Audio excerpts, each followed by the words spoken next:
Hello and welcome guys, divine tarot 888 एक fresh topic पे reading कर रहे हैं जिसका टॉपिक है विच types of regrets in your life. Part 1 इसका अपलोड हो चुका है, पार्ट 2 से हम इसको एक्सटेंड कर रहे हैं।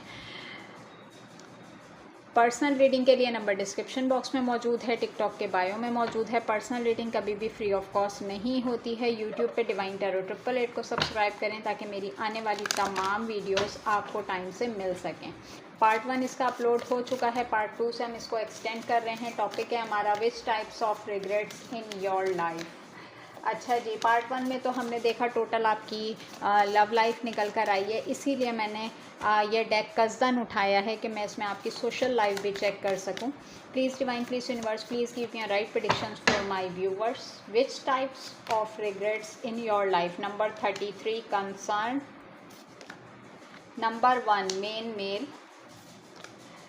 Number 10 journey. अच्छा जी, number 2 men female and number 22 official person. अच्छा जी, नंबर 8 फॉल्स पर्सन। अच्छा, अगर मैं बात करती हूँ कि किस किस्म का रिग्रेट है आपको, अभी तक ना आपको कोई ऐसा शख्स नहीं मिला कि जिस पे आप रिलाई कर सकें, यानी कि जिस पे भी आपने रिलाई करने की कोशिश की, आपको एक डुअल पर्सनैलिटी देखने को मिली। कि जैसे सम टाइम होता है ना, लोगों ने चेहरे पे नकाब चढ़ाया हुआ होता है कि अपना मतलब पूरा हो तो फिर उसी के बाद हम अपना असली चेहरा दिखाएंगे। रिग्रेट में अगर मैं बात करती हूँ तो ज़िंदगी का सफ़र जो है ना आपका अभी चलता चला जा रहा है, यानी कि एक जगह से दूसरी जगह डिफरेंट प्लेसेस का चेंज करना। जबकि आपने एक अगर मैं यहाँ पर बात करूँ तो फेमिनाइन एनर्जी में मैं देख रही हूँ कि एक मैस्कुलाइन एनर्जी के एक फ़ीमेल होते हुए, अगर तो आप फीमेल हैं तो आपने फ़ीमेल होते हुए एक मेल कैरेक्टर प्ले किया है। और ऑलरेडी अगर आप मेल हैं तो इट्स मीन कि आप ना तमाम लोगों की तरफ से फ़िक्रमंद बहुत हैं, यानी कि किसी की छोटी सी भी आपको तकलीफ़ पता चल जाए तो आपका बस नहीं चलता कि मैं किसी भी तरीके से इस सिचुएशन को रिज़ॉल्व कर दूं। और जिस तरीके से आप लोगों के बारे में फ़िक्रमंद होते हैं ना, उस तरीके से मैं देख रही हूँ कि आपको ये होता है कि कोई ऐसा लॉयल पर्सन नहीं है कि जिसकी इंटेंशंस मेरी तरह की हों, या कोई बेलॉस कोई किसी तरीके से किसी को जैसे कि यानी कि आपका माइंडसेट ये हो गया है कि बिना मतलब कोई किसी से ताल्लुक़ नहीं रखता। और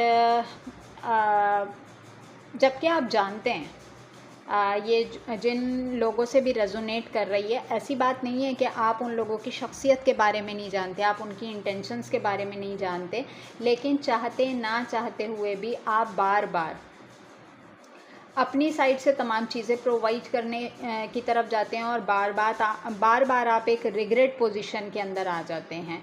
तो देखें, सबसे पहली चीज़ तो ये है कि अगर आप किसी के लिए भी बेजा कर रहे हैं तो फिर आप उससे बदले की उम्मीद ना रखें, क्योंकि इंसान के बस की बात ही नहीं है कि आपकी अच्छाई का बदला वो आपकी अच्छाई की फॉर्म में दे।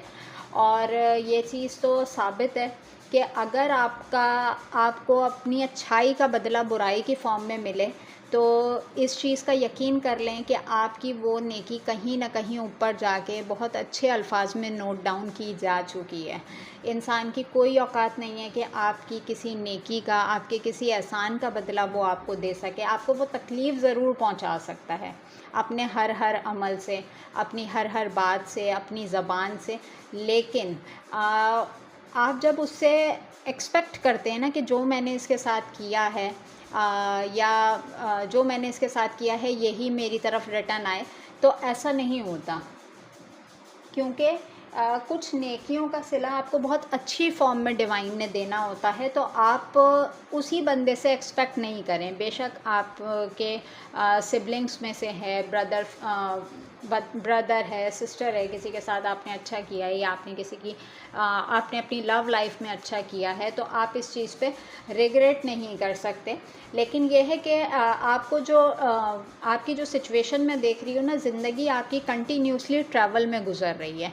एक जगह से दूसरी जगह, एक मसले को ठीक करते हैं तो दूसरा मसला खड़ा हो जाता है, और आप विद द ऑफिशियल पर्सन कि आप तमाम चीज़ों को डील करते हुए आ रहे हैं और तमाम लोगों के मसले हल करने के बाद, अपना कंसर्न शो करने के बाद फिर आपको एक ये होता है कि ये इसका टोटली असली चेहरा है। अब फाइनली हम चलते हैं टैरो से कि टैरो क्या कह रहा है। Please divine, please universe, please give me a right predictions for my viewers, which types of regrets in your life.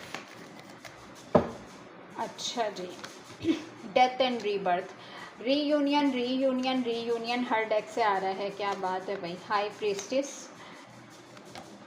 The hermit and the judgement, three of cups, the empress, seven of pentacles and queen of wands. अच्छा जी, अगर मैं यहाँ पर बात करती हूँ, सबसे पहले तो ज़ोडिएक साइन सुन लीजिए। बॉटम डेक में है S of pentacles, taurus, Virgo, Capricorn.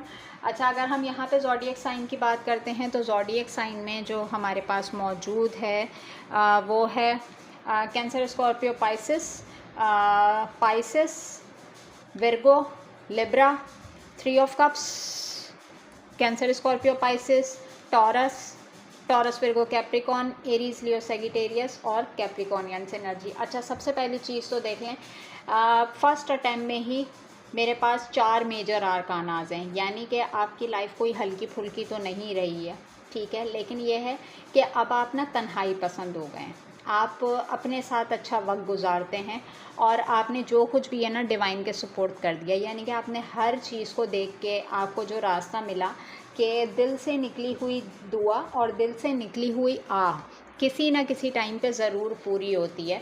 I think आप या तो टैरो रीडर बन गए हैं या बहुत ज़्यादा टैरो रीडिंग्स देखना शुरू हो गए हैं। With the high priestess card के आपकी ना इंट्यूशन पावर में इजाफा हुआ है, यानी कि अब आप जितना वक्त अपने साथ अकेले गुजारते हैं तो उसमें ये होता है कि आपका फुल फोकस अपनी ज़ात के ऊपर होता है। जब करीब सर्कल में नज़र घुमाते हैं, किसी के साथ आपका दोस्ती का रिश्ता बहुत अच्छा रहा, उसकी साइड से आपको तकलीफ़ मिली, रिग्रेट मिला, यानी कि आप बोल सकते हैं कि आपकी ज़िंदगी में कि अगर आपने दोस्त भी बनाए तो कोई अच्छा दोस्त साबित नहीं हुआ। With the queen of wands card के हर किसी ने अपने मफाद के लिए और फाइनेंस से रिलेटेड आपको यूज़ करने की कोशिश की, अपना मफाद निकालने की कोशिश की जब किसी को कोई ज़रूरत पड़ी। यानी कि आप कह सकते हैं कि कहीं पे ज़िंदगी के किसी मुकाम पे आपको ज़रूरत पड़ी होगी तो जिन लोगों को आप सर्व करते चले आए हैं या अभी तक कर रहे हैं, आपको किसी की साइड से कोई सॉफ्ट कॉर्नर नहीं मिला। यानी कि जैसे एक वो वाली मिसाल कहते हैं कि रोज़ सुबह उठ के ख़ुद ही कुआं खोदना है और ख़ुद ही पानी पीना है, तो वो वाली मिसाल है।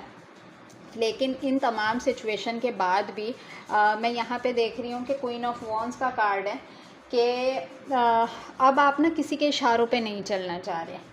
कोई डिसीजन लेते हैं आप फिर क्विट कर देते हैं, कोई कंटिन्यूसली आपको मैनिपुलेट करने की कोशिश करता है। लेकिन मैं यहाँ पे देख रही हूँ कि आप कोई ना न्यू डायरेक्शन सेट करते हुए नज़र आ रहे हैं जितनी आप इंट्रोस्पेक्शन कर रहे हैं। और कोई इंसान, जिससे मैं कहती हूँ कि किसी इंसान ने आपके साथ फेयर डील नहीं किया है, क्योंकि उसके मूड्स बहुत ज़्यादा स्विंग होते थे कि जैसे हम कहते हैं कॉल ऑफ फेल में तजाद था, जो कहता था वो करता नहीं था, जो करता है उस पर अमल नहीं करता। तो कोई कंटिन्यूसली ना आपको मैनिपुलेट करने की कोशिश करता है, यानी कि आपको डायरेक्शन से हटाने की कोशिश करता है आपकी, और यही चीज़ है कि आपको बार बार रिग्रेट एनर्जी में चले जाते हैं। तो अगर मैं आपकी बात करती हूँ तो यहाँ पर रिग्रेट जो है वो ऑल ओवर फॉर्म में ही नज़र आ रहा है। समटाइम इंसान का बहुत ज़्यादा काइंड हार्टेड होना भी अच्छी चीज़ नहीं होती। यहाँ पे लेती हूँ मैं आपके लिए गाइडेंस के इस ऑल ओवर सिचुएशन में आपके लिए गाइडेंस क्या बन रही है।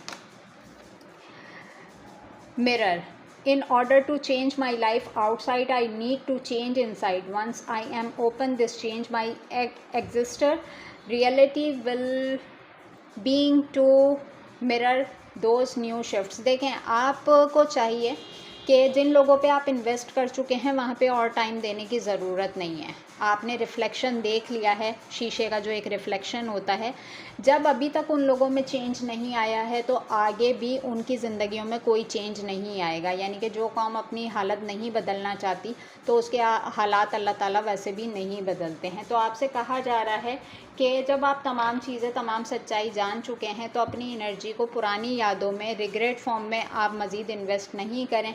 अपनी लाइफ में, अपनी ज़िंदगी में आगे की तरफ कदम बढ़ाएं ताकि जो फ्रूट्स आप लोगों से एक्सपेक्ट कर रहे हैं वो डिवाइन की तरफ से आपको प्रोवाइड कर दिए जाएंगे। ठीक है, ये थी आपकी रीडिंग। मिलेंगे नेक्स्ट टॉपिक पे नेक्स्ट वीडियो के साथ। अपना बहुत ख्याल रखिएगा। Take care and bye bye.